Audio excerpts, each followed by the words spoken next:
பேரன்பிற்கும் வணக்கத்திற்கும் மரியாதைக்கும் உரிய பெருமையும் புகழுமிக்க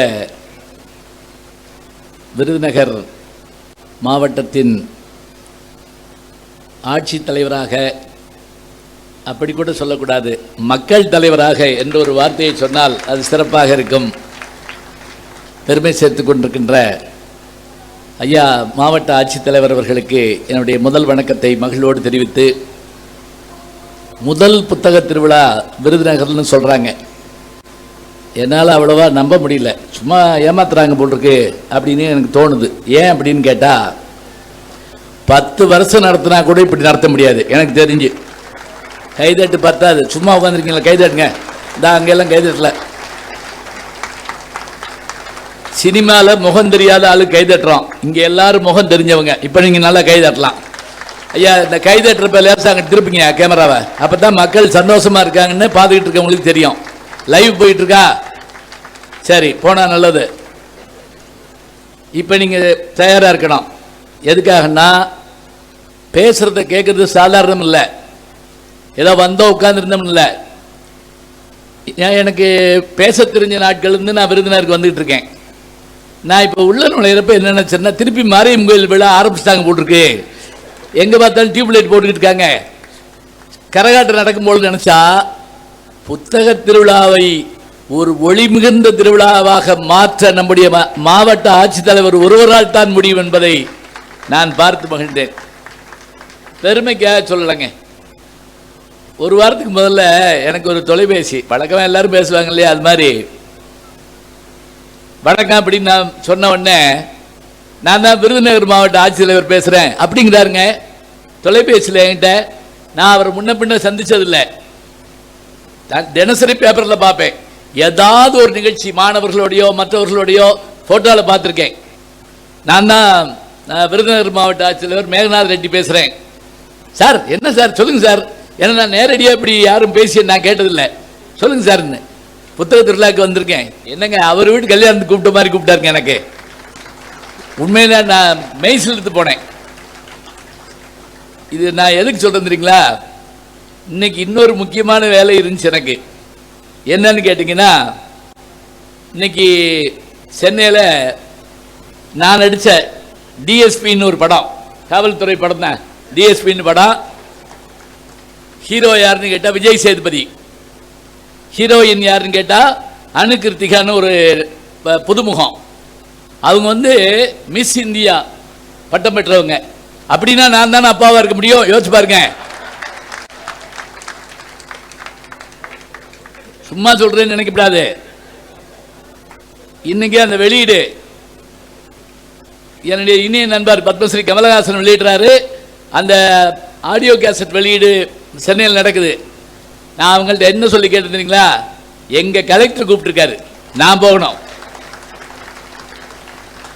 புத்தக திருவிழாவுக்கு நான் போகணும், விருதுநகருக்கு நான் போகணும் சொல்லிட்டு ஒரு 5 நிமிஷத்துக்கு முதல்ல அவர் கமல் அவர்களுக்கு ஃபோனில் பேசிட்டு, அப்புறம் அவருக்கு உடம்பு முடியலன்னு சொல்லிட்டாங்களேன்னு சொல்லிட்டு வாய்ஸ் மெசேஜ் போட்டிருந்தேன். உடனே குறிஞ்செய்தி மாதிரி அவர் வாய்ஸ் மெசேஜ் எனக்கு போட்டிருந்தார். இப்போ தான் ஐயாட்ட காமிச்சேன், கலெக்டர் ஐயாட்ட காமிச்சேன். எனக்கு உடல் நலம் நல்லா இருக்கு, ஒன்றும் கவலைப்படாதீங்க, நம்ம சந்திக்க முடியல, நம்ம சந்திப்போம். இது இப்போ நீங்கள் காமிச்சா கூட நான் செல்லில் காட்டுவேன், சும்மா சொல்கிறோம்னு நினைக்கப்படாது. ஏன்னா பேசுகிறப்ப அடிக்கடி நான் அமெரிக்கா போனேன், லண்டன் போனேன்னு சொல்லுவேன், நம்பணும், வேறு வழி இல்லை. பாஸ்போர்ட் உள்பட எல்லாம் வச்சுருக்கேன், சொல்லிக்கிட்டே வருவேன். எதுக்காக சொல்கிறேன் தெரியுங்களா? இந்த விழாவை நடத்துகிறதா இருந்தால் சாதாரணமாக முதல் ஆண்டு இதுலேயே 100க்கும் மேற்பட்ட ஸ்டால்களை உருவாக்கி 10 நாட்களில் இன்றைக்கு 9வது நாள், இன்னும் 2 நாள் இருக்குன்னு நினைக்கிறேன், நிறைவு நாளைக்கு 2 நாள். இந்த 9 நாட்களும் நீங்கள் நவராத்திரிக்கு வர்ற மாதிரி வந்திருக்கிறீங்க. ஒரு பக்கம் அரசு அதிகாரிகள், அரசுத்துறை அதிகாரிகள், எனக்கு எத்தனை பேர் பேசிக்கிட்டே இருந்தாங்கிறீங்க.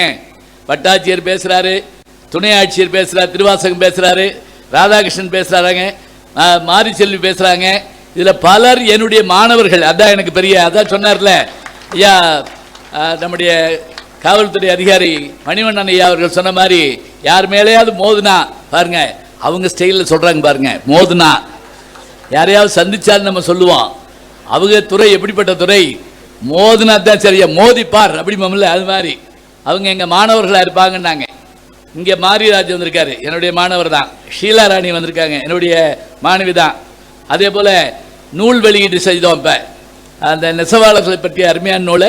அந்த ஆசிரியர் பார்த்தீங்களா எவ்வளோ எளிமையாக இருந்தார் பாருங்க, அழகாக இருந்தார், எளிமையாக இருந்தார். அதுவும் மாவட்ட ஆட்சித்தலைவர் வந்து முதல் பிரதியை பெற்றுக்கொண்டார். லட்சுமிகாந்தன் என்னுடைய சகோதரனுடைய மகன், அவர் தான் இந்த நூலை அச்சிட்டு வெளியிட்டிருக்கிறாரு. அவரும் அவருடைய குடும்பத்தார் வந்திருக்காங்க. அமுதா அவர்கள் பேத்தி வந்திருக்காங்க. எல்லாருக்கும் வாழ்த்த சொல்லி எல்லாத்துக்கும் காட்டில் முக்கியமாக என்ன வரீங்களா, இந்த 10 நாளாக தொடர்ந்து எனக்கு ஃபோன் வந்துகிட்டே இருக்குங்க விருதுநர்லேருந்து. யாராவது பேசிக்கிட்டே இருப்பாங்க, எப்போ வர்றீங்க, எத்தனை மணிக்கு வர்றீங்க. இல்லை ஜெயலட்சுமின்னு ஒரு ரசிகை வந்திருக்காங்களான்னு தெரியல, இருக்கீங்களா, ஏமா எந்திரிக்குமா, அவங்களுக்கு ஒரு கைதட்டி கொடுங்க சார். தினம் எனக்கு ஃபோனு, சாயங்காலம் 5:30 மணிக்கு எந்த ஸ்டாலில் இருக்கீங்க அப்படிதாங்க. நான் சொல்லாமல் நினச்சேன், டீ ஸ்டாலில் இருக்கேன்னு சொல்லாமல் நினச்சேன். உட்காருங்கம்மா உட்காருங்க. எப்படி இந்த ஆர்வம் வேணுங்க, இந்த ஆர்வம் வேணும். இவ்வளவு எதுவும் 9வது நாள் இவ்வளோ பெரிய கூட்டம், அதான் முக்கியம். இன்னும் 2-3 நாள் இருக்கு, இதை பூரா நீங்கள் பயன்படுத்தணும். இந்த அருமையான நிகழ்ச்சியில் நம்ம எல்லாம் வரவேற்று முதல்ல பள்ளி கல்லூரி மாணவர்களுடைய கலை நிகழ்ச்சிகள்லாம் தொடர்ந்து நடந்துட்டு இருக்கு. காலையிலிருந்து நடக்கும்போது இருக்கு முழு நிகழ்வா, காலையிலிருந்து காலை 11 மணிலேருந்து இரவு வரைக்கும். அப்போ இந்த கலை நிகழ்ச்சிகளை தந்த பள்ளி மாணவர்கள், கல்லூரி மாணவர்கள், நாட்டுப்புற கலை நிகழ்ச்சியை தந்து சிறப்பித்த பெருமக்கள் அத்தனை பேருக்கும் நீங்கள் உங்களுடைய பாராட்டு சொல்லணும். உங்கள் வீட்டு பிள்ளைய நம்ம வீட்டு பிள்ளைய அதில் இருந்திருக்கு, அதை நீங்கள் பாராட்டணும். அதே போல் இன்றைக்கு வரவேற்பு நிகழ்த்தி பெருமை சேர்த்த காவல்துறையினுடைய துணை கண்காணிப்பாளர் திருமதி அர்ச்சனா அவர்களுக்கு முன்னாடி அன்பு பாராட்டை மகிழ்வோடு தெரிவித்துக் கொள்கிறேன். எனக்கு ஒரு மகிழ்ச்சி இருந்தீங்களா, என் பொண்ணு பேர் அர்ச்சனா தான், அதனால் ரொம்ப சந்தோஷமாக இருந்தது. அர்ச்சனா அவர்களுக்கு என்னுடைய அன்பு பாராட்டை சொல்லி, அதே போல் இங்கே எனக்கு முன்பாக மிக அருமையான ஒரு தலைப்பு, கைப்பொருள் தன்னில் மெய்ப்பொருள் காண்க அப்படிங்களா. குழந்தை வந்துருச்சுங்களா? குழந்தை கிடச்சிருச்சு, அப்பா அம்மா மிஸ் பண்ணிட்டாங்க. இது வித்தியாசமாக இருக்குல்ல.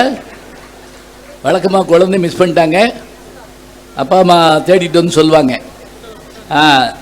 தாயார் பேர் வந்து நந்தினி, தந்தை பேர் வந்து சசிகுமார், கல்குறிச்சி. இருக்காங்களா? புக் ஸ்டால் இது கேட்குங்களா பேசுறது? வர்ற வரைக்கும் பிஸ்கட் சாப்பிட்டோம்.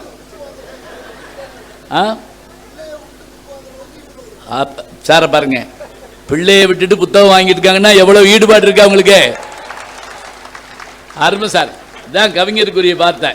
சூப்பர் சூப்பர், பிரபாதம். சரி, புத்தகமும் வாங்குங்க, பிள்ளையும் வாங்கிக்கங்க. வந்து அங்க பாருங்க, இந்த வாய்ப்பு கிடைக்குமா? ஆளாளுக்கு பிள்ளையை தொலைங்க, இப்படி வந்து போட்டோ எடுத்துக்கலாம். போடா காணா போடா, அப்பதான் மேடை கூப்பிட்டு கலைஞரோட போட்டோ எடுக்கலாம். போடா ஓடுறா. ஆமா, அது வேற இருக்கு.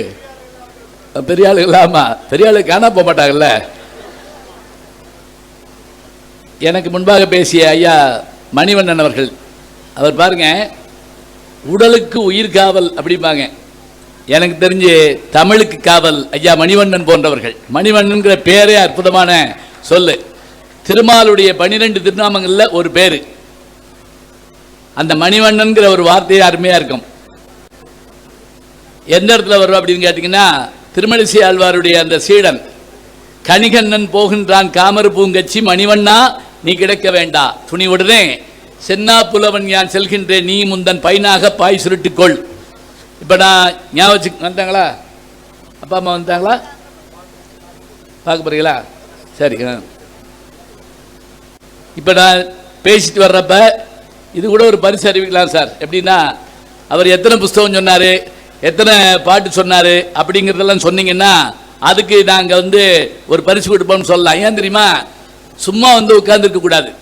இங்கே சாப்பிட்ட உணவு இங்கே போனால் 3 மணி நேரம், ஆனால் இங்கே கேட்குற செய்தி நம்ம மனசுக்குள்ளேயோ அறிவுக்குள்ளேயோ போனால் சாகிற வரைக்கும் மறக்கப்படாது. ஞாபகம் வச்சுக்கோங்க. அதனால தான் திருவள்ளுவர் சொன்னார், செல்வத்துள் செல்வம் என்னாச்சு?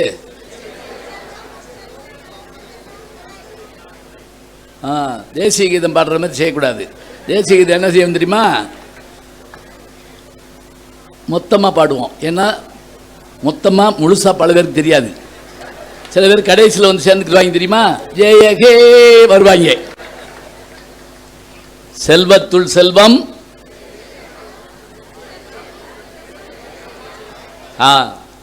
5 தடவை செல்வம்னு சொல்றார் திருவள்ளுவர்.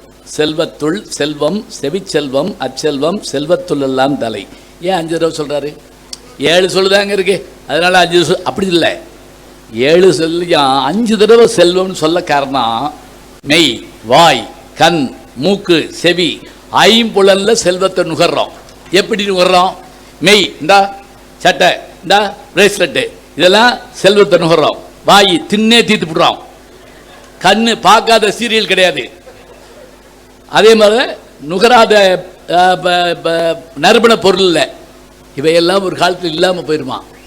ஆனால் காதுல கேட்ட ஒரு செய்தி, அது ஒருமைக்கன் தான் கற்ற கல்வி ஒருவருக்கு எளிமையும் ஏமா பிடைத்துன்னு வள்ளுவர் சொல்வது போல, ஒரு தடவை கேட்டோம்னா அது வாழ்நாள்லாம் மறக்க முடியாது.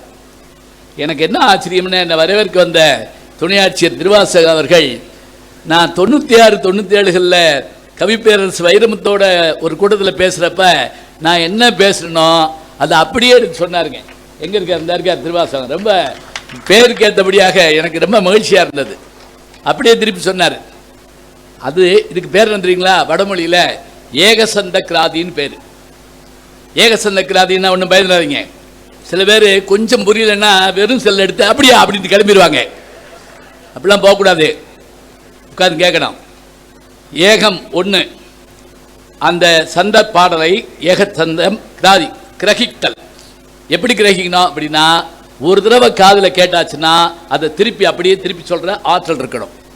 எனக்கு தெரிஞ்சு தமிழ்நாட்டில் அப்படி தான் சொல்லி கொடுப்பாங்க. வெண்பா ஒரு காலில் கல்லானை, அதான் முக்கியம். வெண்பா ஒரு தடவை கேட்டால் திருப்பி சொல்லணும். சொல்ல முடியாதவனுக்கு ஆற்றல் இல்லைன்னு அர்த்தம். எனக்கு தெரிஞ்சு என் இனிய நண்பர் பத்மஸ்ரீ கமலஹாசன் அந்த ஆற்றல் உண்டுங்க. அதாவது என்னன்னா, இன்னைக்கு ஒரு பாட்டு நான் அவரோட பேசியிருப்பேன், சொல்லியிருப்பேன். மறுநாள் பார்க்குறப்பையோ கேட்குறப்பையோ அந்த பாட்டை திருப்பி சொல்லிடுவார். ஒரு நாள் தியாகராசர் கல்லூரியில் பாடம் நடத்திக்கிட்டு இருக்கேன். திடீர்னு ஃபோன் வந்துச்சு. பார்த்தா சைலண்டில் தான் போட்டிருந்தேன். அவர் கூப்பிட்றாரு, கமலஹாசன் கூப்பிட்றாரு. நான் பார்த்துட்டு சரி வகுப்பில் பேசக்கூடாதுன்ட்டு முடித்த பிறகு பெல் அடிச்சு சொன்னேன். பேசிட்டு என்ன கூப்பிட்டீங்கன்னு. அதுக்குள்ளே யார் யாருன்னு பிள்ளைகள்லாம் கேட்டாங்க. உடனே ஒரு கமல் சார்னு, சார் சார் சார் ஸ்பீக்கரில் போடுங்க சார், எங்கள்கிட்ட பேச சொல்லுங்கள் சார். சரி, இந்த இன்டர்வல் டைத்தில் போடுறேன் அப்படின்ட்டு அவர்கிட்ட நான் ஸ்பீக்கரில் போடுறேன். நேற்று நான் உங்களுக்கு சொன்னேன், நாலடியாரில் வரக்கூடிய பாடலை நீங்கள் திருப்பி சொல்லணும் அப்படின்னேன். நம்புறீங்களா இல்லையங்க? அந்த நாலடியாரில் வரக்கூடிய பாடல், நாலடியாருங்கிறது ஒரு நூல், 11 கீழ்கணக்கு நூல்களில் 4 அடி 4 மணி 4 முப்பால் கடிகம் சொல்கிறோம்ல, அதில் 400 சமண முனிவர்கள் எழுதின பாட்டுடைய தொகுதி தான் நாலடியார். நம்ம நாலடியார்னு ஒரு பேர் நினைக்கக்கூடாது, திருவள்ளுவர் மாதிரி இல்லை. திருவள்ளுவர் ஒருவர், நாலடியார் 400 சமண முனிவர்களுடைய தொகுப்பு. அதில் அந்த பாட்டை நான் சொல்லி முடிச்ச பாருங்க, அதை அப்படியே எடுத்து திருப்பி சொன்னாருங்க. நான் ஸ்பீக்கரில் போட்டு காமிச்சு சொன்னேன், இந்த மாணவர் எப்படிப்பட்டவராக இருக்கிறார் என்றால் ஏகசந்த கிராதி. ஒரு தடவை கேட்டால் அதை திருப்பி சொல்லக்கூடிய ஆற்றல் அவருக்கு இருக்குது.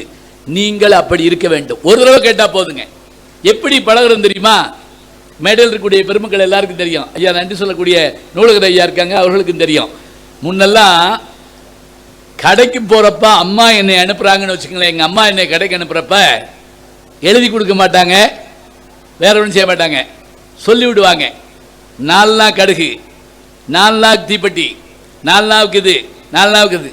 இப்போ நான் இங்கேருந்து கடை வரைக்கும் சொல்லிட்டு போவேன். 4 நாள் கடுகு, 4 நாள் தீப்பெட்டி, 4 நாள் நல்லெண்ணெய், 4 நாள் சொல்லிக்கிட்டே போவேன். பாதி வெள்ளம் மறந்து போகும். அங்கே போனோடனே அவர் கருப்பட்டி இல்லை, மண்டை வெள்ளம் தரவா, போச்சு மறந்து போச்சு, அவ்வளோதான், திருப்பி ஓடியாருவேன்.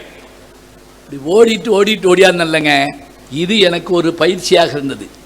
இதை நான் கேட்டு கேட்டு கேட்டு என்ன பண்ணேன், பழக்கப்பட்டேன். இப்படித்தான் பழக்கப்படுத்தணும். ஒரு தடவை கேட்டால் திருப்பி சொல்லணும். சரி, அந்த ஆற்றல் அவற்றை இருக்குல்ல, அதே ஆற்றல் யார்கிட்ட இருக்கு தெரியுங்களா?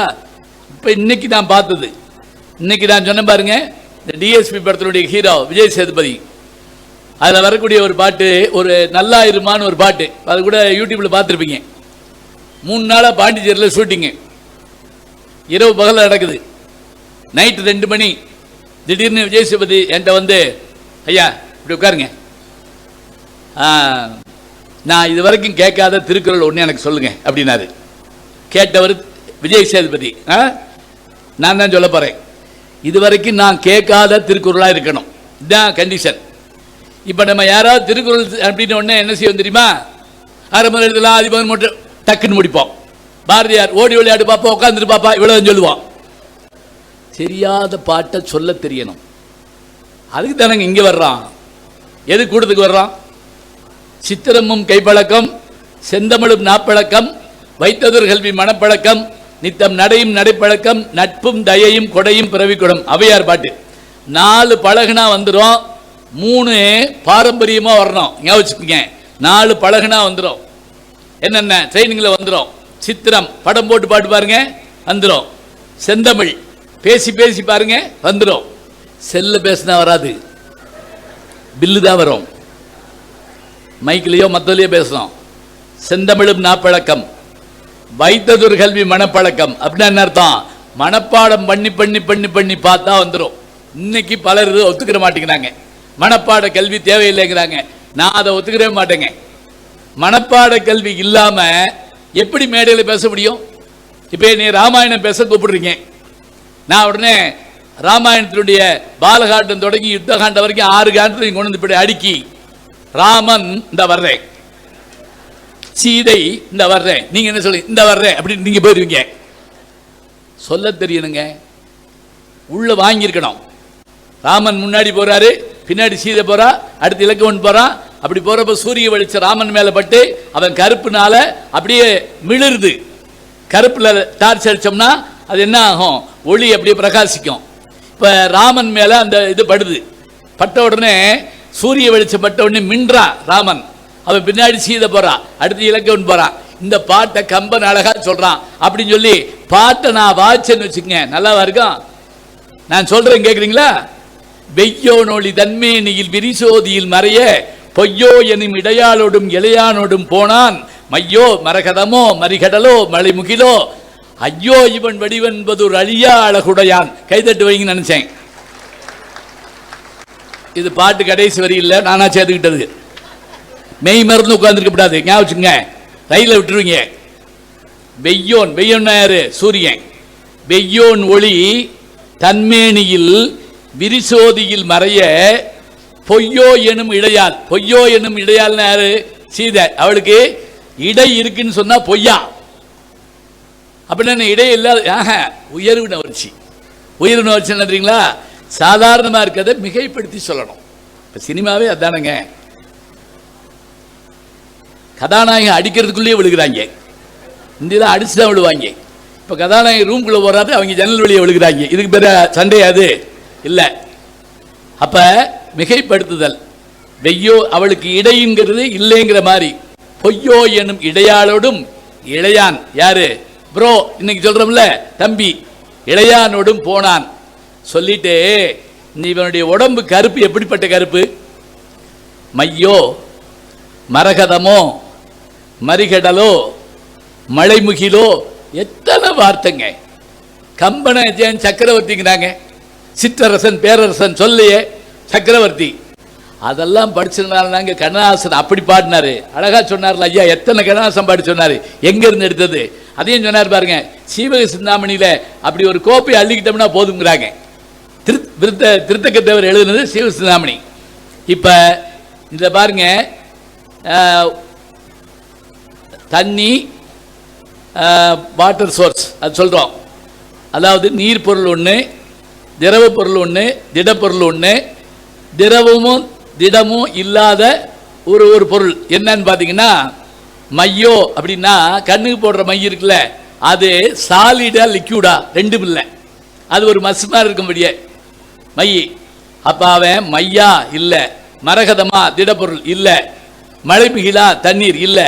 அதெல்லாம் தாண்டி சொல்லிட்டு, ஐயோ இவன் அழகை எப்படி சொல்றது? இதை எப்படி சொல்லுவாங்களா? அம்மா மேலே லட்டு வச்சிருப்பாங்களாம். எதில்? டப்பாவில். இந்த பிள்ளை என்ன செய்யுமா, அம்மா இல்லாத நேரத்தில் அதை எட்டி எட்டி பார்க்குமா, எடுக்க முடியாதான். முதல்ல ஒரு பெஞ்சை தூக்கி போடுமா, இன்னொரு இது வைக்குமா, அதுக்கு மேலே புசத்தை வைக்குமா, ஏறி எடுக்க முடியாமல் அப்படி பார்த்துட்டு ஐயோ லட்டு கிடைக்கலையா, அது மாதிரி கம்பம் ஒவ்வொரு வார்த்தையும் அடுக்கி பார்க்குறாங்க, அடுக்க முடியல.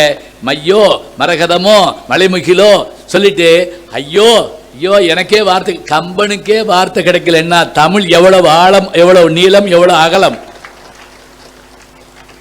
இப்போ இந்த நான் சொன்ன பாட்டில் மனப்பாட சக்தி இருந்தால் தான் நம்ம இதை திருப்பி சொல்ல முடியும். சென்ற மைத்துவர் கல்வி மனப்பழக்கம் சொன்னா நித்தம் நடையும் நடைப்பழக்கம் அப்படின்னு என்ன தெரியுமா, வாக்கிங் போறது நினைச்சிடாங்க. நடைன்னா ஒழுக்கம்னு அர்த்தம். 4 மணிக்கு எந்திரிக்கிறது, 6 மணிக்கு வாக்கிங் போகிறது, இப்படி வச்சிருந்தோம்னு வச்சுங்களேன், அது பழகிடுமா. இந்த 4 பழகுனா வந்துடும். அப்போ பாரம்பரியமாக வருவது எது, ஹெரிடிட்ரி எதுன்னு கேட்டால் நட்பும் தயையும் கொடையும் பிறவிக்குணம். பிறவிக்குணம் பாருங்க என்ன ஹெரிட்டேஜ் அப்படி இப்படின்னு சொல்கிறோம்லங்க, நம்ம ஆள் சொல்லிட்டாங்க. நட்பு, நல்ல நண்பர்கள் கிடைக்கிறது பாரம்பரியத்தால். தயை கருணை, கொடை அள்ளி தர்றது. அள்ளி தர்றதுனா சாதாரணம் இல்லைங்க, கிள்ளி தர்றது ஒரு வகை, அள்ளி தர்றது ஒரு வகை. புரட்சி தலைவர் எம்ஜிஆர் அவர்கள் தன்னுடைய வாழ்நாளில் படத்தில் மட்டும் நல்லவர் இல்லைங்க, படத்தில் மட்டும் கொடையாளி இல்லைங்க, அள்ளி கொடுக்கறதுலையும் வள்ளல்பாங்க. எப்படி, ஏதாவது உதாரணம் சொல்லுங்க கேட்கலாம். நீங்கள் பிஆர் பந்துலுன்னு ஒரு டைரக்டர், நல்ல நல்ல படமாக எடுத்தவர் பிஆர் பந்துலு. கர்ணன் அற்புதமான படம், கப்பலோட்டி தமிழன் அருமையான படம், இதெல்லாம் ஓடவே இல்லை, அதான் ஆச்சரியம். அவர் என்ன பண்ணார் தெரியுமா, எம்ஜிஆர் அவர்களை வச்சு ஒரு படம் பண்ணலாம்னு நினச்சி போனார். எம்ஜிஆர் அவர்கள்ட்ட உங்களை வச்சு ஒரு படம் பண்ணணும், சரி யார் கதாவசனம், ஆர்கே சண்முகம் கூப்பிட்டு போனார். 1 மணி நேரம் எம்ஜிஆர் கதை கேட்டார். கேட்டு முடிச்ச உடனே பிடிச்சி போச்சு, என்ன பேர் வைக்கலாம்னு கேட்டார் எம்ஜிஆர். அந்த கதாசிரியர் ஆர்கே சண்முகம் சொன்னார், 1000ல் ஒருவன். சொன்ன உடனே எம்ஜிஆருக்கு சந்தோஷம் தாங்க முடியல. டக்குன்னு என்ன பண்ணார் தெரியுங்களா, ஜிப்பா பைக்கில் கை விட்டு 1001 ரூபாய் எடுத்து அப்படியே கொடுத்தாருங்க. 1001 ரூபா 1965 இந்த படம் வருது. 1001 ரூபாய் எடுத்து கொடுத்தாரு. அதை வாங்கின அந்த எழுத்தாளர் தேம்பி தேம்பி அழுதுருக்காரு. எம்ஜிஆருக்கு ஒன்றும் புரியலை, எதுக்கு அழுகிறீங்கன்னாரு. சொன்னது தான் சொன்னேன்,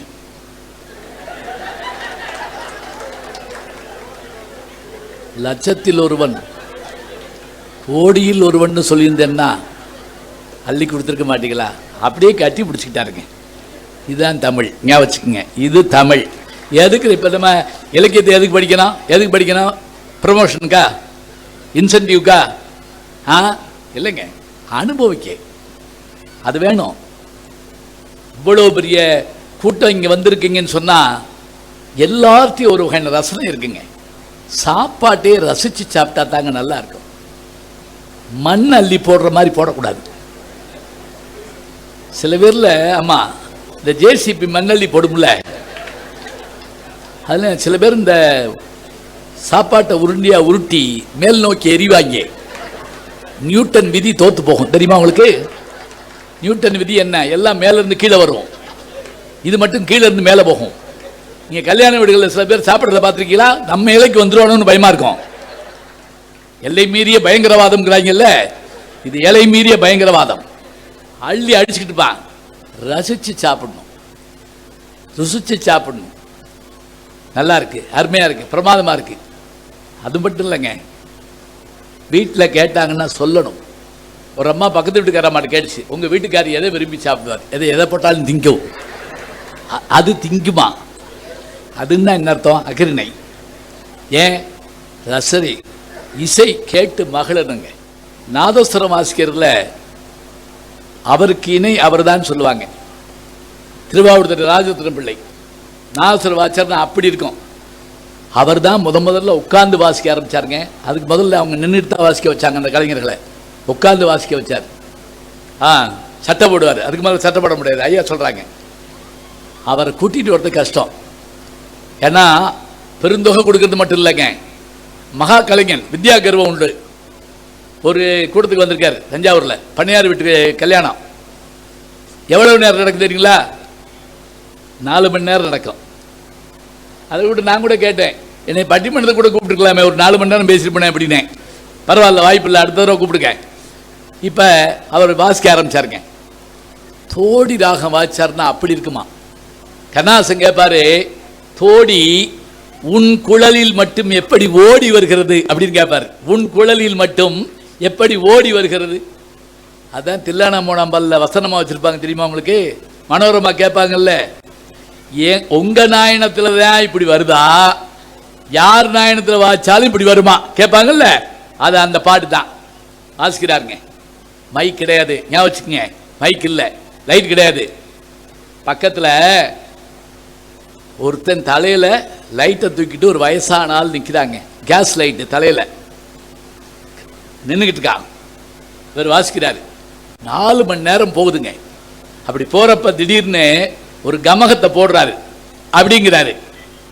உடனே இந்த லைட்டு தூக்கிட்டு நின்று இருந்தால் இந்த பெரியவர் பேஷ் அப்படின்னு ஒரு வார்த்தை சொன்னாராம். நாதஸ்வரத்தை கீழே வச்சுட்டாருங்க. வச்சுட்டு எந்திரிச்சு அந்த ஆளை பார்த்து கும்பிட்டாரா, உனக்காகத்தான் ஏன் வந்தேன், நான் வேற யாருக்காகவும் வரல. ஏய், கால் மேலே கால் போட்டுட்டு வெத்தலை வாக்கு போட்டுட்டு பாட்டு கேட்கறது வேற ஒரு வகை. நீ நின்று கேட்ட, தலையில் வெயிட்டோடு நின்று கேட்ட, நெருப்பை தூக்கிட்டு நின்று கேட்ட, அப்போ என் பாட்டு உன்னை அசைச்சிச்சுன்னு சொன்னா, என் ராகம் உன்னை அழிச்சு, நீ இவ்வளவு பெரிய ரசிகனா நீ இருந்திருக்கணும். யோசிச்சு பாருங்க. இந்த ரசனை நமக்கு வேணும். இந்த பேச்சு பிடிச்சோன்னே வீட்டுக்கு போகிறீங்க, என்ன பேசினார்? நான் பாப்கார்ன் தின்னுட்டு இருந்தேன்,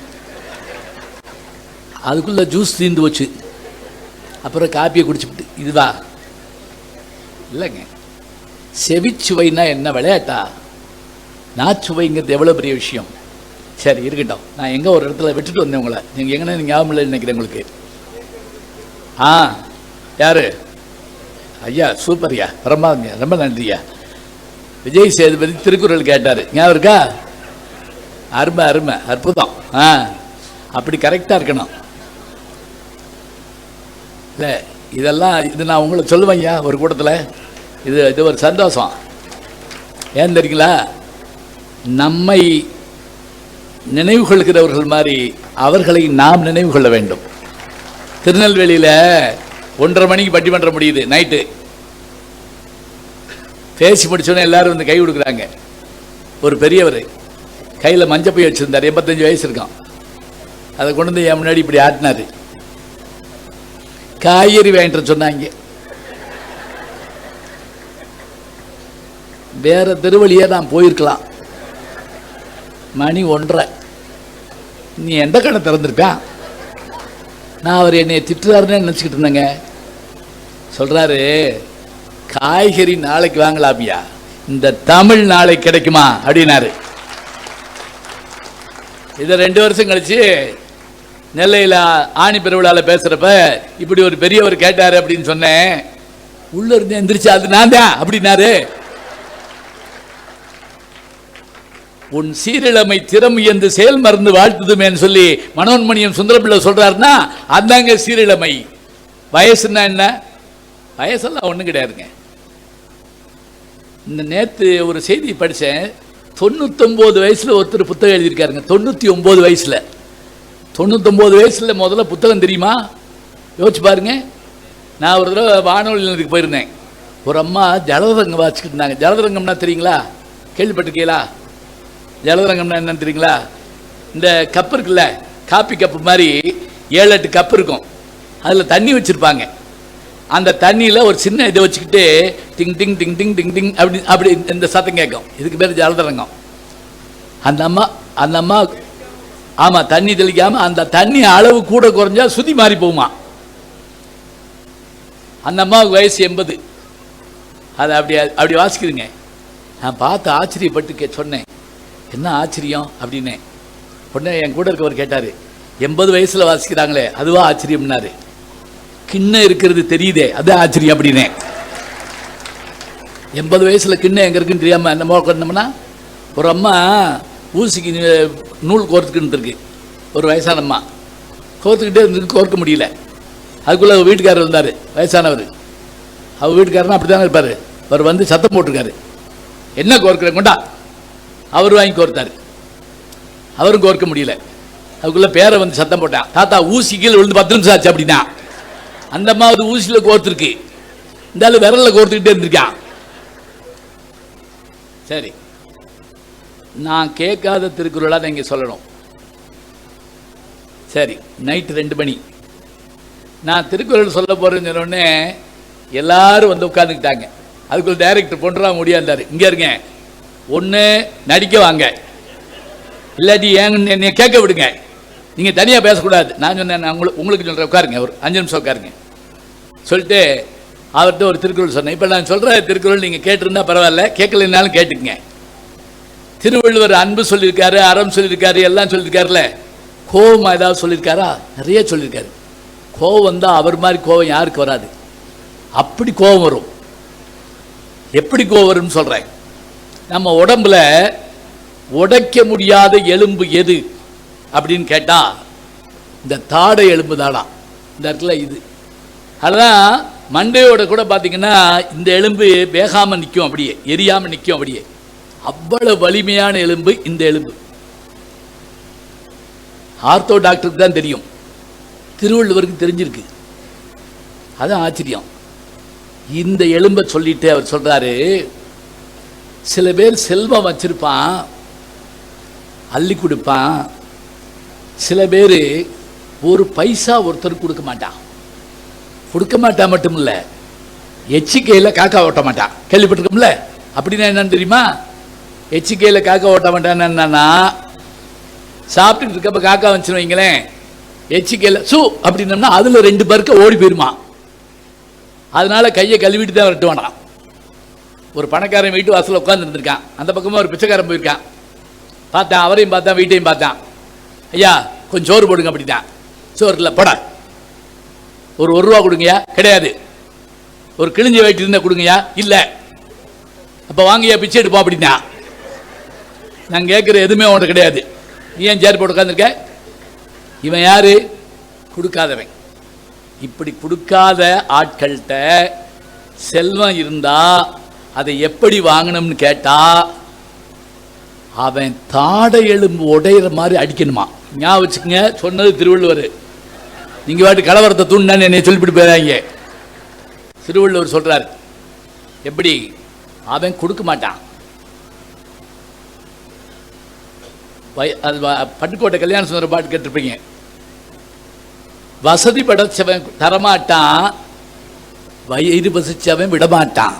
வசதி படைச்சவன் தரமாட்டான், வயிறு பசிச்சவன் விடமாட்டான். இப்ப திருவள்ளுவர் சொல்றாரு, டேய் கையை இப்படி வளைச்சு வச்சுக்கோ, இங்கே ஒரு குத்து விடு. எப்படி குத்தன்னு தெரியுமா? அவன் தாடை எலும்பு உடையிற மாதிரி ஒரு குத்து விடு. விட்டேன்னா அவன் கொடுப்பான். ஈருங்கை விதிரார் கயவர். கயவர்ங்கிற வார்த்தையை பாருங்க. ஈருங்கை, ஈருங்கைக்குன்னா எச்சிக்கையில் காக்க விட்டாது. கொடிருடைக்கும் கூண்கையர் அல்லாதவர்க்கு. கூண்கைன்னு என்ன தெரியுமா? வளைச்சிட்டு குத்தணுமா, கையை அப்படி வளைச்சி. கூண்கையர் அல்லாதவர்க்கு ஈருங்கை விதிரார் கயவர். கொடிரி உடைக்கணும், நொறுக்கு, ஒரே நொறுக்கு தான். கொடிருடைக்கும் கூண்கை அல்லாதவர்க்கு. எந்திரிச்சு வந்து நான் சொல்லி முடிச்சுட்டு அப்படியே விடலைங்க. யார்கிட்ட? விஜய் சேதுபதிட்ட. எது மாதிரி தெரியுங்களா? மாஸ்டர் படத்தில் நீங்கள் கையை வளைச்சிட்டு குத்துவீங்கல்ல, அது போலன்னு நான் சொன்ன உடனே எந்திரிச்ச உடனே என்னை கட்டி பிடிச்சிக்கிட்டாருங்க அப்படியே. அது மட்டும் இல்லை, மறுநாள் காலையில் ஷூட்டிங் போன உடனே டக்குன்னு இறங்கி வந்து ஈருங்கை விதிரார் கயவர் கொடிருடைக்கும் கூண்கையர் அல்லாதவர்க்குன்னு திருப்பி சொல்லி என்னை வியப்பில் ஆழ்த்தினார் என்றால் ஆற்றல் உடையவர்கள் சாய்த்து காட்டுவார்கள். பேசுறத திருப்பி பேசுறது ஒரு அழகுங்க. புதுசு புதுசா பேசுவதற்காக அன்றாடம் செய்திகளை சேகரிச்சுக்கிட்டே இருக்கணும், தூங்கப்படாது. சொன்னார்ல, ராத்திரி 2 மணி கூட வந்து நான் புத்தகம் படிப்பேன். ஐயா சொல்றாரு, சாப்பிட்டுட்டு இருக்க பொருளில் அந்த புத்தகத்தில் ஏதாவது இருந்துச்சுன்னா, பேப்பர் இருந்துச்சுன்னா, அந்த பேப்பரில் சின்ன ஒரு கவிதை இருந்தால் அதை படிப்பேன். நம்ம மாவட்ட ஆட்சியர் சொல்றாரு, அதுதான் படிப்பு, அதான் படிப்பு. படிக்க சொன்னால் கோவப்படக்கூடாதுங்க, எரிச்சப்படக்கூடாது, வாய்ப்பு கிடைக்கணும். என்கிட்ட கேட்பாங்க, நீங்கள் பேராசிரியர் ஆகலைன்னா நான் ஒன்றும் சொல்லல, நான் லைப்ரரியன் நான் போயிருப்பேன். ஏன் தெரியுமா? ஓசி 50 புத்தகத்தையும் படிக்கலாம். கிடைக்குமா? இரவு நேரங்களில் பயணப்படுறப்ப கண்ணாசனுடைய பாட்டையோ, வாலியினுடைய பாட்டையோ, வைரமுத்தினுடைய பாட்டையோ, பழைய மருதகாசியினுடைய பாட்டையோ, மருதகாசி மாதிரியெல்லாம் ஒரு நாளைக்கு பேச சொன்னால் ஒரு 2 மணி நேரம் பேசலாம். உலக புகழ்பெற்ற பாட்டுன்னு சொல்லக்கூடிய அற்புதமான பாட்டுலாம் எழுதின ஒரு மருதகாசி ரொம்ப பேருக்கு தெரியாது. காவியமா நெஞ்சில் ஓவியமான ஒரு பாட்டு இருக்கு இல்லையா, பாவை விளக்குன்னு நினைக்கிறேன், சரியா? பாவை விளக்கு, வண்ணத்தமிழ் பெண்ணொருத்தி என்னிடத்தில் வந்தால், இதெல்லாம் மருதகாசி பாட்டு. மருதகாசிங்கிறவர் அப்படி ஒரு சிறப்பான கவிஞர். இப்போ எதுக்கு சொல்கிறேன்னு தெரியுங்களா, இந்த பாட்டு நம்மளை மயக்கணும். மாலையும் இரவும் சந்திக்கும் இடத்தில் மயங்கிய ஒளியினை போலே மன மயக்கத்தை தந்தவள் நீயே. இந்த மாலை பொழுது கண்ணாசன் பாசம்ங்கிற படத்தில் இந்த பாட்டை வைக்கிறாரு. பாட்டை பாடிக்கிட்டே இருந்தால் அதுவாக கூட மாறிடுவோங்க. நம்ம அதை பாசிட்டிவான விஷயம் உள்ளுக்குள்ளே சேரும். அதனால தான் எம்ஜிஆர் படங்களில் எப்போவுமே பாசிட்டிவான விஷயமா சொல்லிகிட்டே இருப்பார். உலகம் பிறந்தது எனக்காக, ஓடும் நதிகளும் எனக்காக, மலர்கள் மலர்ந்தன எனக்காக, அன்னை மடியை விரித்தாள் எனக்காக, தவழும் நிலவாம் தங்கரதம், தாமரை பதித்த மணிமகுடம், குயில்கள் பாடும் கலைக்கூடம், கொண்டது எனது அரசாங்கம். அரசாங்கத்துக்கு அவர் பொறுப்பாளர் ஆயிட்டு போயிட்டாரு. எதுவாக நினைக்கிறோமோ அதுவாக மாறுவோம். எண்ணியாங் எய்துவர் எண்ணியர் திண்ணியராக பெறீர். திண்ணியர் இல்ல, அது 2 சொல்லி இன்னேன். நீங்க பாட்டுக்கு அது தப்பா நினைச்சுட்டு போற கூடாது. என்ன ஆகணும் நினைக்கிறோமோ அதுவாக மாறுவோம். இதை நீங்க சொல்லி தரணும் பிள்ளைகளுக்கு. ஏய் யோசிச்சுக்கிட்டேறா, எப்ப பார்த்தாலும் போன் பேசாதடா, படுறா, தெரிஞ்சுக்கடா, சிந்திச்சு வைடா. இது வேணும். இதை படிக்க படிக்கத்தாங்க நமக்கு நல்லா இருக்கும். மாலை நேரம் எப்படிப்பட்டதாக இருக்கிறது என்று சொன்னால், இதுக்கு எங்க போகணும்? சூரியன் ஒரு பக்கம் மேற்கு நோக்கி போயிட்டு இருப்பார், சந்திரன் கிழக்கில் தோன்றுவார். இப்படியான நேரம் சில நேரங்களில் பார்த்தீங்கன்னா கோடை காலத்தில் சூரியனுடைய அந்த வட்டம் பொன்னிறமாக இருக்கும். இந்த பக்கம் சந்திரனுடைய அன்னைக்கு முழு நிலவுன்னு வச்சுக்கோங்க, பௌர்ணமி, அது வெள்ளி மாதிரி மின்னும். மணிமேகலை பாடிய மதுரை கூலவாணிகன் சீத்தலை சாத்தனார் ஞாபகம் வச்சுக்கோங்க. எனக்கு தெரிஞ்சு தமிழ் இலக்கிய உலகில் பாலி மொழி தெரிந்த ஒரு படைப்பாளி சீத்தலை சாத்தனார் மட்டும்தாங்க. பாலி மொழி, பாலி யார் பேசின மொழி தெரியுங்களா? புத்தர் பேசிய மொழி பாலி. கடவுளர்கள் என்ன மொழியில் பேசுனாங்கன்னு கேட்டா சொல்லுவான். நம்ம சிவபெருமான் சொல்றாருல சுந்தரமூர்த்தி சாமியை பார்த்து, சுந்தரா சொற்றமிழால் எம்மை பாடுக. நல்ல பாட்டு பாடியா கேப்ப உட்காந்து. யார்? சிவபெருமான் கேட்கிறாரு. அப்படி இருக்கணுங்க, பாதி மொழி தெரிஞ்சவர். அவர் சொல்றாரு, அந்த பௌர்ணமி நாளில் ஒரு பக்கம் நிலவு தோன்றுகிறது, ஒரு பக்கம் சூரியன் மறைகின்றது. இது எப்படி இருக்குன்னா, பூமி என்கின்ற பெண் ஒரு காதில் வெள்ளி தோட்டையும் ஒரு காட்டில் தங்க தோட்டையும் போட்டது போல் இருக்கிறது. அப்படிப்பட்ட மாலை நேரமாக அந்த மாலை நேரம் இருந்தது சொல்லணும். இன்னொரு ஆச்சரியம் தெரியுங்களா, புகார் நகரத்துக்குள்ள இருள் வந்ததாமுங்க. எப்படி இருள் வந்ததா, போரிலே கணவன் இறந்து போக ஆதரவற்ற அந்த பெண்மணி தன் சகோதரன் வீட்டுக்கு ஆதரவு தேடி போவதை போல இருள் புகார் நகரத்துக்குள் புகுந்தது. மாலை நேர வர்ணனை எப்படி சொல்லுவீங்க? எங்க போய் பார்ப்பீங்க? நம்ம மாலை நேரம்னால என்ன நினைக்கிறோம்? சீரியலை வச்சுட்டு தான் பார்க்குறோம். இந்த சீரியல் போட்டால் 7, அந்த சீரியல் போட்டால் 9, அந்த சீரியல் போட்டால் இப்படி தான் வச்சுருக்கோம். வேண்டியதாங்க சீரியல், ஏன்னா பார்க்கலாம், ஆனால் அதவே நேரமாக்கிடக்கூடாது. நானும் நடிச்சிருக்கேன், சரவண மீனாட்சின்னு ஒரு தொடர்பு நடித்தேன். அதில் என்ன சங்கடம் வந்து சரிங்களா, ஒரு தடவை அந்த சீரியல் வந்துக்கிட்டு இருக்க நேரம் நானும் என் மனைவி மதுரை மீனாட்சி அம்மன் கோயிலுக்கு போயிருந்தோம். போயிட்டு வெளியே வந்தோம். ஒரு அம்மா வேகமாக ஓடியாந்து என்கிட்ட, அந்த அம்மாவை கூட்டு இல்லையா அப்படின்னு கேட்டுச்சு. எந்த அம்மாவை? சரவண மீனாட்சியில் என் கூட வந்துச்சுல அந்த அம்மாவை. நல்ல வேலை எங்கள் வீட்டுக்காரம்மா முன்னாடி போயிட்டாங்க, இல்லைன்னா என்ன ஆயிருக்கும், கோவிலே குழப்பம் விளைவித்தேன், பூசாரியை தாக்கினேன்னு ஏதாவது ஆயிருக்கும். எல்லாவற்றையும் தெரிஞ்சு வைத்துக் கொள்ள வேண்டும். உவேசா அவர்களை பற்றி பேசினார். எனக்கு ஒரு மகிழ்ச்சி என்ன தெரியுங்களா, உவே சாமிநாதியர் அவர்கள் மட்டும் வரலன்னா தமிழில் இன்றைக்கு நமக்கு படிப்பதற்கு இலக்கியம் இல்லை, புத்தக திருவிழாக்கள் இல்லைன்னு நம்ம தைரியமாக சொல்ல முடியுங்க. அவர் பிறந்த நாள் எப்படின்னு கேட்டால் 1855 பிப்ரவரி 19.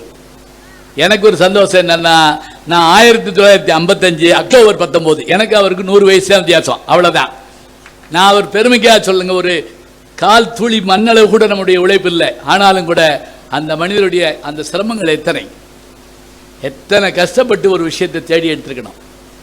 ஒன்று வேணாம், போகிற போக்கில் கண்டதும் கேட்டதுன்னு ஒரு சின்ன புஸ்தகம் இருக்கும், வாங்கிட்டு போங்க. நல்லூரை கோவைன்னு ஒரு புஸ்தகம் இருக்கும், வாங்கிட்டு போங்க. அப்படி வாங்கிட்டு போனால் என்ன லாபம்? என்ன லாபம்னு இல்லைங்க. திருமையம்னு ஒரு ஊர் இருக்குது, நீங்கள் பார்த்துருப்பீங்க, புதுக்கோட்டை போகிற வழியில். மிதிலைப்பட்டி என்ற ஒரு ஊர் இருக்குது பக்கத்தில். ஒரு 200 வருஷத்துக்கு முதல்ல அவர் எழுதுறாரு. அப்படின்னா இன்னொரு 100 வருஷம் கூட்டிங்க. ஒரு புலவர் அங்கே வந்தாரா, வந்தவர் அந்த மிதிலைப்பட்டிக்கு போகணும்னு சொல்லியிருக்காரு. அப்போ எல்லாம் வேற இது இல்லை, ஒரு ஒத்த மாற்ற வண்டி நிற்கிது. அந்த வண்டிக்காரர் சொன்னார், நான் உங்களை கூப்பிட்டு போகிறேன், ஆனால் எனக்கு ஒரு பணம் கொடுக்கணும். ஒரு பணம்னா எவ்வளோ தெரியுங்களா? 192 பைசா. அந்த காலத்தில் 16 அணா 192 பைசா. ஒரு பணம் எனக்கு கொடுக்கணும். அது மட்டும் இல்லை, நம்ம அங்கே போய் சேர காலையில் ஆயிரும், காலை சாப்பாடு போடணும், மாட்டுக்கு வைக்கணும், இவ்வளோ தரணும். புலவர் சொன்னார், இது எது என்கிட்ட இல்லை, ஆனால் நான் போகிறேன்ல வள்ளல், அவர் கட்டாயமாக எனக்கு கொடுப்பாரு, எல்லாம் உனக்கு வாங்கி தர்றேன், ஏறிக்குங்க. சரி, வண்டி போகுது. நிலா வெளிச்சத்தில் ஒத்த மாட்டு வண்டி போகுது. புலவர் ஏறி உட்கார்ந்துருக்காரு. இந்த வண்டிக்காரர் கேட்டார், உங்களை பார்த்தா இந்த பக்கத்து ஆள் மாதிரி இல்லையே, நீங்கள் யார்? அப்போ அவர் சொன்னார் தன்னுடைய கதையை. நான் இந்த பகுதியில், நான் சோழ நாட்டை சேர்ந்தவன். எங்களுடைய முன்னோர்களை வெங்கலப்ப நாயக்கர் என்ற ஒரு பெரிய ஜமீன்தார் பாதுகாத்து வந்தார். அந்த காலத்தில் தமிழ் புலவர்களை அரசர்கள் மாதிரி அவர்கள் பாதுகாத்தார்கள். அவங்களுடைய அந்த வம்சம் இல்லாமல் போச்சு. எங்களை ஆதரிக்க ஆள் இல்லை, ஊராக அலையிடும். என்ன செய்யறது? இவரை பற்றி கேள்விப்பட்டேன், இந்த பணக்காரரை பற்றி. இவர் என்னை வர சொல்லியிருந்தார், நான் இவரை பார்க்க போகிறேன், இதுதான் என் கதை சொல்லிட்டு அசதியில் புலவர் படுத்தாருங்க. வண்டி போய் நிற்கிது, விடிய காலம் ஆயிடுச்சு. வந்தாச்சா? வந்தாச்சு, கொஞ்சம் இரு, நான் போய் பணம் வாங்கிட்டு வரேன். உள்ளே ஓடினார். அவர் வாங்கன்னு கூப்பிட்டாரு அந்த பணக்காரர்.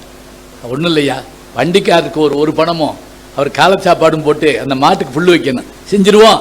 கணக்கு பிள்ளை கூப்பிட்டாரு, இந்தா போ, ஒரு பணம் கொடுத்துட்டு வா. போன கணக்கு பிள்ளை திரும்பி வந்தாருங்க. என்ன, அந்த வண்டிக்காரர் பணம் வாங்க மாட்டேங்கிறார். இந்த புலவருக்கு பயமாகி போச்சு. மீட்டருக்கு மேலே கேட்குறான் போல் இருக்கு. இப்போ நம்ம சொல்லுவோம்ல, போட்டுக்குடியா மீட்டருக்கு மேலே. ஒரு போய், யா ஒரு பணம் தானே பேசினேன், அதை வாங்கிக்கிற வேண்டியதானே. அதுக்கு அந்த வண்டிக்காரர் சொன்னாராம், இரவெல்லாம் நீங்கள் கதை சொல்லிட்டு வந்தீங்கல்ல, அந்த கதையில் வந்த உங்களை ஆதரித்த வெங்கலப்ப நாயக்கரின் கடைசி வாரிசு நான் தான். கொடுத்தவர்களிடமிருந்து பெறுகின்ற குணம் எங்களுக்கு ஒருபோதும் கிடையாது. நான் பசியோடு செல்கிறேன், வருகிறேன், கிளம்புறாருங்க.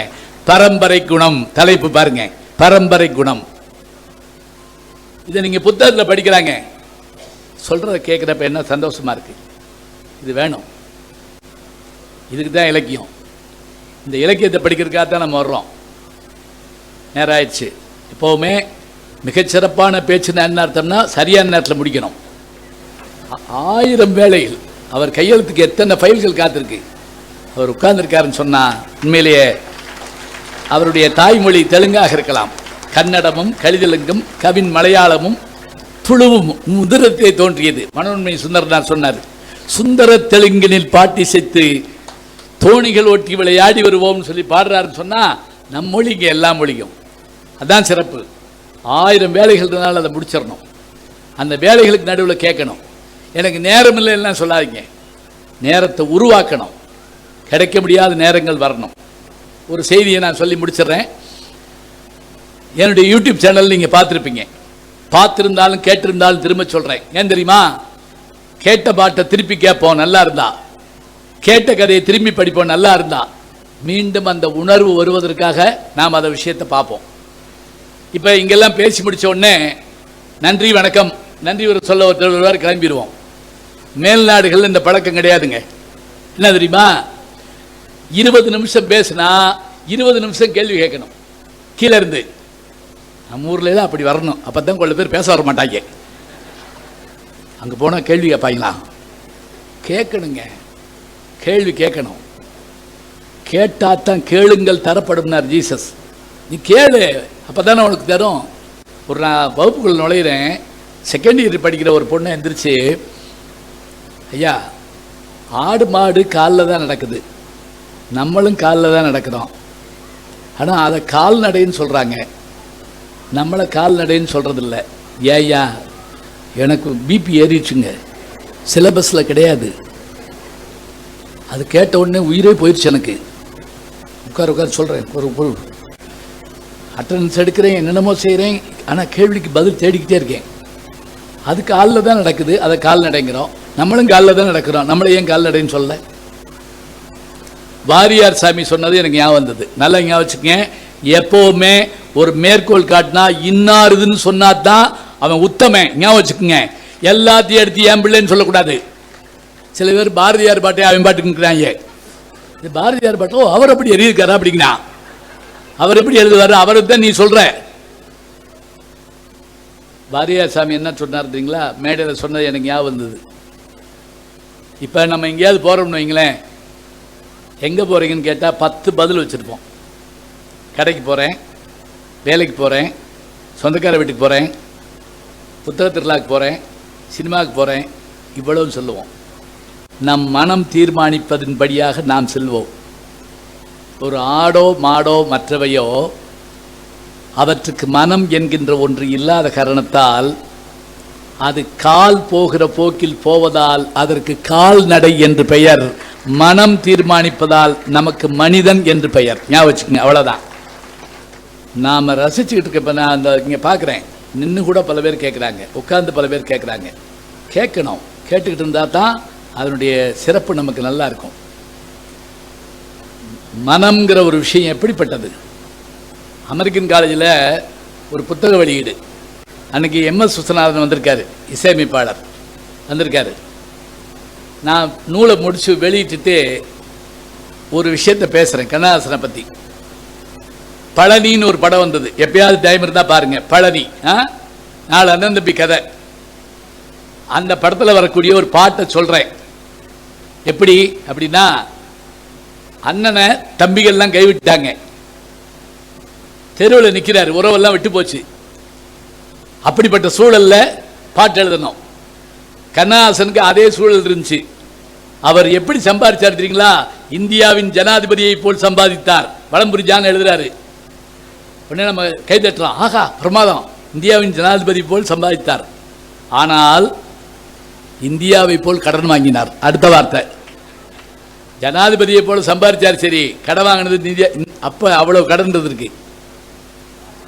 சரி, இப்போ கண்ணதாசன் கோர்ட்டில் தீர்ப்பு வந்து பணம் கையில் இல்லாமல் ஜப்தி பண்ணி ரோட்டில் நிற்கிறாரு.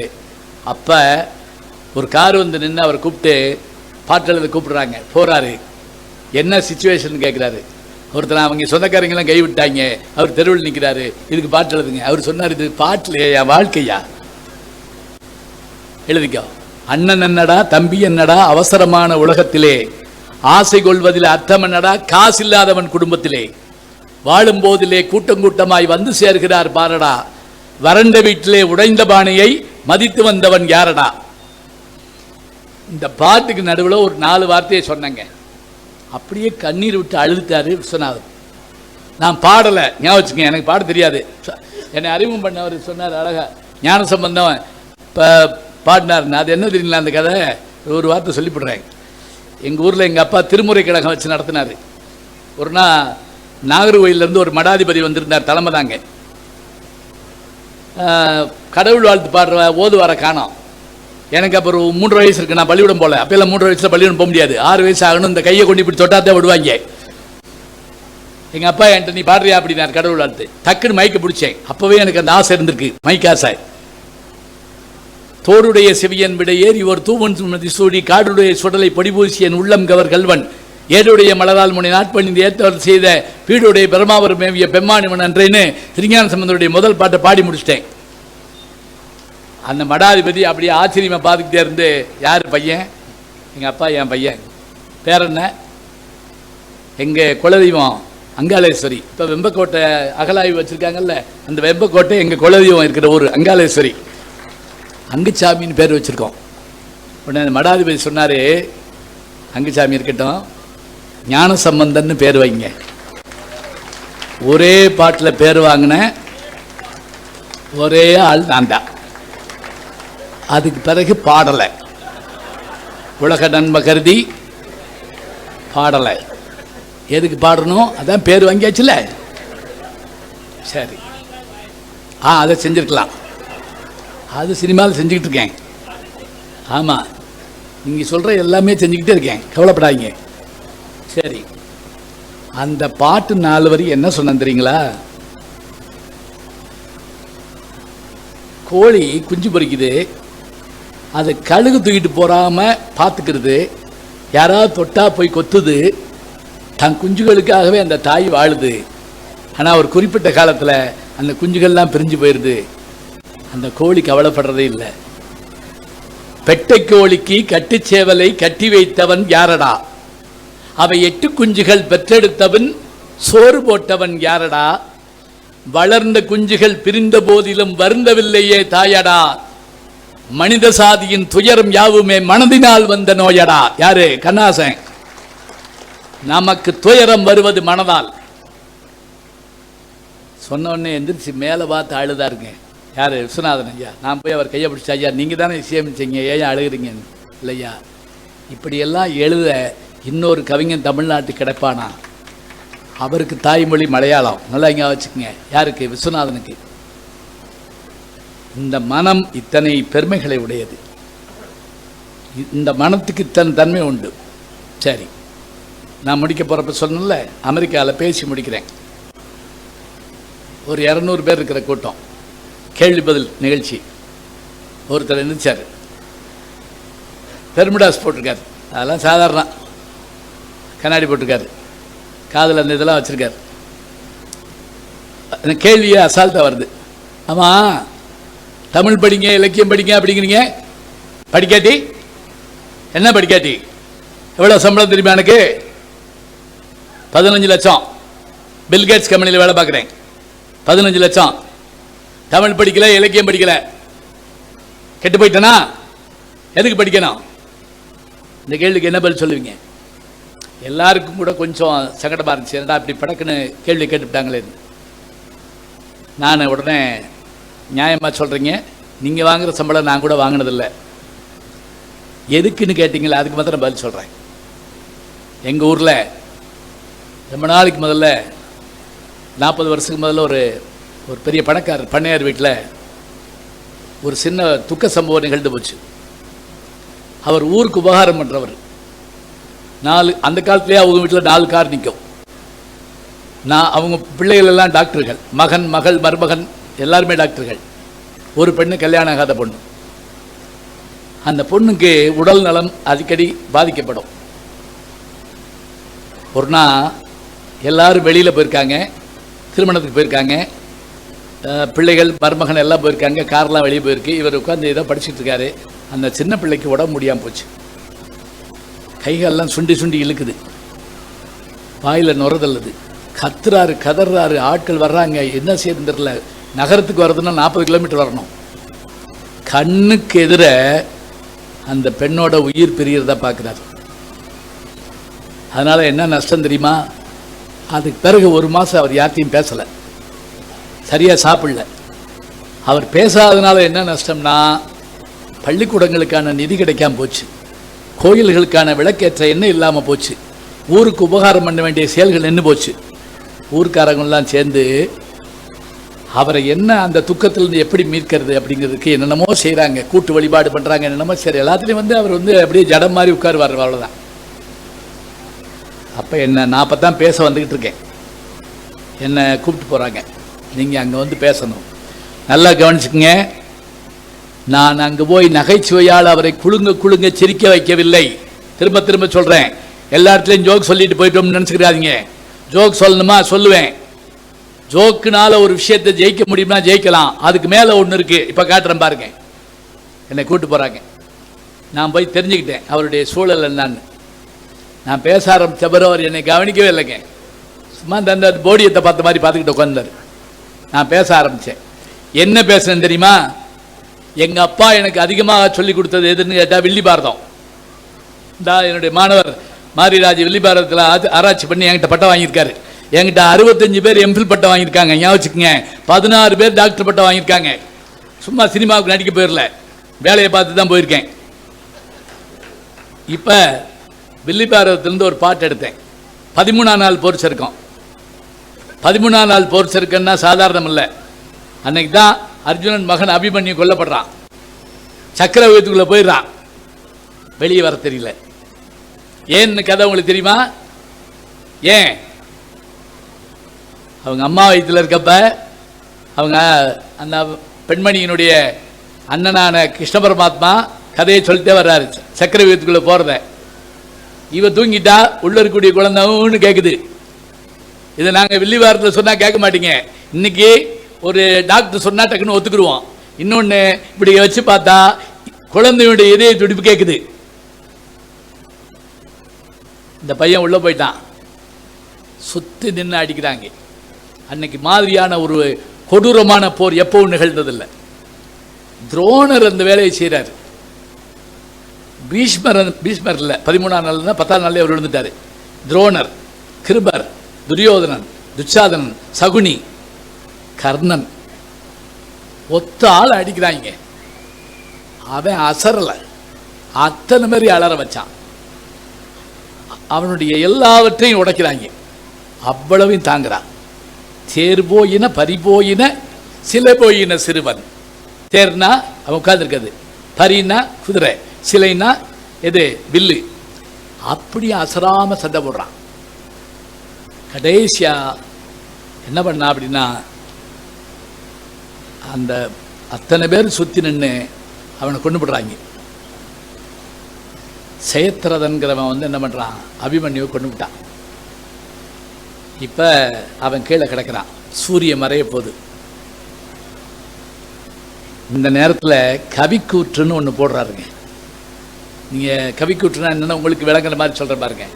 சினிமா முடிஞ்ச உடனே டைரக்டர் பேசுவார்ல, அவர்கள் விடைபெற்று சென்றார்கள் அப்படி இப்படின்னு சொல்லுவாங்கல்ல, இதுதான் கவிக்கூற்று. தேவையான இடத்துல பாத்திரங்கள் பேசாது, படைப்பாளி பேசுவான். பாரதி பேசுவார் பாஞ்சாலி சபத்தில். எந்த இடத்துல பேசுவார் தெரியுங்களா? அடே அப்பா, அவன் வச்சு அம்புட்டி விளையாடிக்கிட்டே இருக்காங்க. தேசத்தை வச்சு விளையாட்ட பற்றி அவர் கோவம் வந்துருச்சு. ஆயிரங்களான நீதி அவை உணர்ந்த தருமன் தேயம் வைத்தளந்தான் சீச்சி சிறியர் செய்கை செய்தான். நாட்டு மாந்தரெல்லாம் தம்போல் நரர்கள் என்று கருதார். ஆட்டு மந்தையாம் என்று உலகை அரசர் எண்ணிவிட்டார்.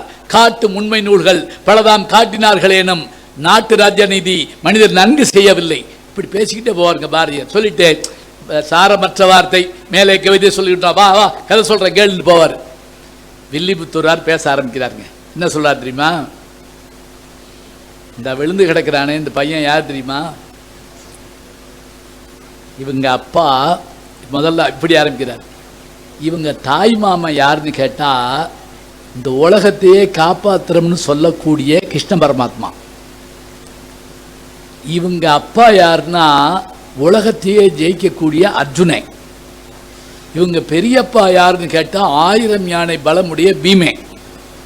இவங்க தாத்தா யாருன்னு கேட்டா தேவலோகத்துக்கு அதிபதியாக இந்திரன்.